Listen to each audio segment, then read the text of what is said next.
You can't write this stuff. Former presidential candidate, neurosurgeon, and hypnotherapist Ben Carson is not accepting a role in the Trump administration because, wait for it, he doesn't have the experience necessary to do so. I mentioned last week that Ben Carson was being considered for Secretary of Health and Human Services. It was reported early yesterday that he actually had been offered the position.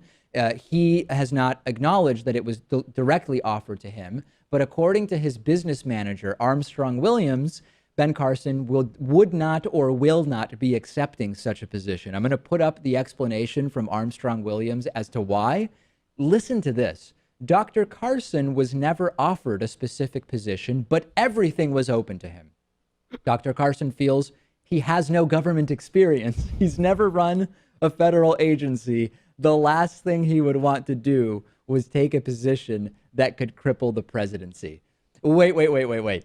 He ran for president and was at one point a frontrunner, but he's not interested in being one of 15 cabinet members, all of which, if you believe Armstrong Williams, were open to him because he lacks experience, but he thought that he could be president of the United States. Yeah, Secretary of Health and Human Services sounds like a lot of responsibility. I'd be better off as president of the United States. Was this some sort of strategic type of vanity campaign? I'm really unsure, but now he's positioned himself where he's in a place to make millions as a keynote speaker for hire. Yeah. Right. We've long suspected that Ben Carson's presidential run was just a ploy to sell his books. Yeah. Because even when he was leading in the Republican primaries, he took some time off from the campaign trail. Yeah, for his all-important book tour. It has tour. to be true, yeah. To get fresh clothes. But isn't this the problem with vanity campaigns? Because you're taking away resources from where they're necessary. Of course. And later Tuesday, Carson, I guess, realizing that the initial explanation from Armstrong Williams was a disaster, came out with his own clarification or something, which we will look at. My decision not to seek a cabinet position in the Trump administration has nothing to do with the complexity of the job, as is being reported by some news outlets. I believe it is vitally important for the Trump administration to have many outspoken friends and advisors who are outside of the Washington bubble. It is vital to have independent voices of reason and reconciliation if our nation is to heal and regain its greatness. I will continue to work with the transition team and beyond as we build a dynamite executive branch of government. I guess he's saying he's more useful as an advisor than as a cabinet member or something. I truly don't understand this explanation. And what I've come to realize, I think people in the audience who have heard me talk about this before, it'll resonate with them.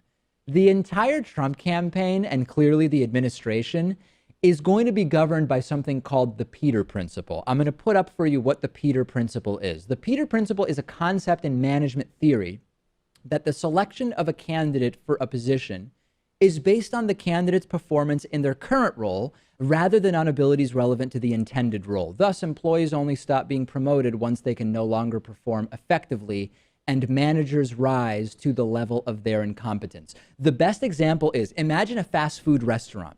You get hired as a burger flipper and you kill it. You're just the best burger flipper that there is out there. So you get promoted to the person who rings up people up at the you're the cashier. You're now taking the orders. And because you were able to learn the sort of technical aspects of flipping burgers, you're able to learn the technical aspects of collecting payment and running the cash register. And you're killing it as the best damn cashier at this fast food place. And because you stand out as the best cashier, you obviously have to get promoted to shift supervisor, except you have absolutely no interpersonal skills such that you could be managing and delegating tasks. So you get promoted up until the point at which you're no longer good at your job. This is the Peter Principle, and it is very much at play in the Trump administration. Yeah, and if we take another look at that Armstrong Williams quote, it seems like he was offered pretty much any position he wanted. That's what he says. That includes Secretary of Defense, Secretary of State. Yeah. We're going to entrust Ben Carson with those kind of positions. If that's true, that's the scariest part of the quote from Armstrong Williams, which is that not only is he turning this down, regardless of whether or not it was formally offered, he could have had any one of those positions. And that is very, very scary. And fortunately, listen, whatever the reason, it's good that Ben Carson is not going to be a secretary in the Trump administration. That is a very, very good thing. I'm on Twitter at @Pakman. We'll take a break. We've got Patriot Mail coming up for you and much, much more. Warby Parker is offering a free 5-day home try-on to give you the opportunity to check out their glasses. I personally wear Warby Parker glasses when I'm not wearing my contact lenses, and I also started with one of these free at-home try-ons of 5 pairs of glasses. You can get your free home try-on and support the David Pakman Show at warbyparkertrial.com/TDPS. I don't really like going into glasses stores and trying on glasses while the salesperson sort of hovers over me, and I like more than 30 seconds to actually figure out whether I like the glasses. So with the Warby Parker home try-on, I was able to pick 5 pairs that I liked, put them on in the comfort of my own home, pick the one I like the most, and then Warby Parker put my prescription lenses in there for me.